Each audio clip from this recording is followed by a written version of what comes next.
All right, Rutchy, so what we're gonna do is just set the nets up like we practiced. We're gonna just drop them every 100 feet, kind of in a straight line. I'll probably bend it in a little bit because I like that area over there.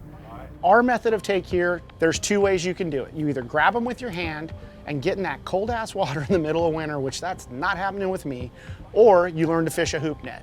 And what a hoop net is basically several hoops that come together. Now we use a hoop net called a conical, which sits flat on the bottom, and then it kind of comes up like a little volcano with an open top on it. That just perfect. Peel the line out just so it doesn't foul. Let me get my foot out of there. You're never gonna make it in the Bering Sea. In the middle of that net, we place bait as an attractant, and in our case, it's chopped up sardines. Now, we get to use 10 hoop nets per boat or 5 per person, up to 10 max. So me and Rush fishing together, perfect. We can have the maximum number of nets. We go and we set those in a string in a particular area. For me, I've been doing it a long time, and I've got different areas I fish at different times of the season based on the temperature of the water. What's the most you expect to catch in like one trap? 1, 2? Like what's the most ever, or what's a good? Like what do you usually catch? Couple three. Good. We drop a string of 10 pots, and then once we drop that last one, you know, it takes about a half hour to get them in the water. We'll hang out for about 15 minutes or so. We'll go back around and we'll pull the first one, and then we just work them all night until either you're tired, you're cold, or you got a limit. Got one. Bugs. Got one. A bug and a crab. Looks short. He's a shorty. Looks short to me. Yep. Pretty cool looking though. Pretty much like yours, just all red, Just different coloration. But I mean the build of them and everything.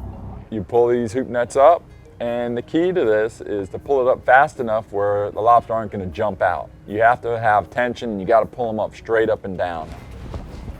This one feels a little heavier. It feels like it. They'll fool you too when they get the bug. Look at that one. I told you it felt heavier. Big old bug. That's a big one? Yeah, good one. Come here, big girl. That guy looks like lobster salad. That's gonna be a keeper. That one, not so much. That's a good one. That's a good bug. And that's an average bug for here, you know?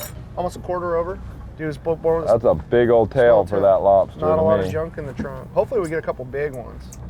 You know, commercial lobster fishing in Southern California is both a tradition and a big business.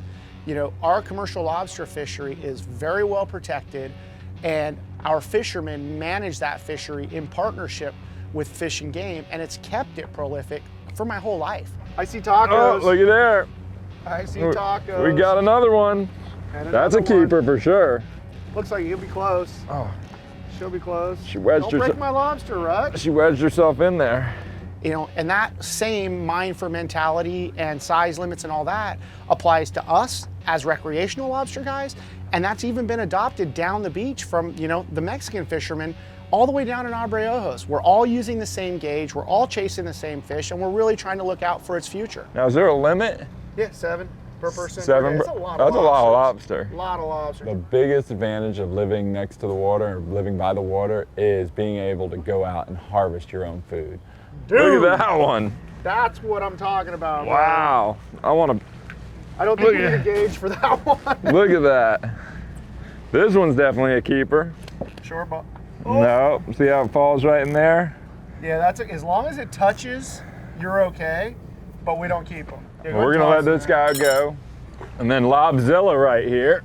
That's a good one, huh? That's a nice one.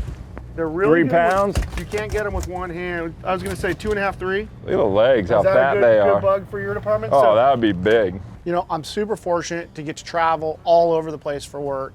But like the old saying goes, there's no place like home. Man, that's a good one. That is a good bug. I mean, that's you know, like I said, you can probably expect one of that size, 2, 3. And in this case, you know, I got my boys in from out of town. I'm here to show them a good time. It's the middle of winter time. Middle of winter means 2 things as far as being on the water. It means rockfish and lobster. We got to do both. We got a bunch of awesome groceries to bring back to the house. And now we're gonna prepare them and show these guys a great Southern California meal.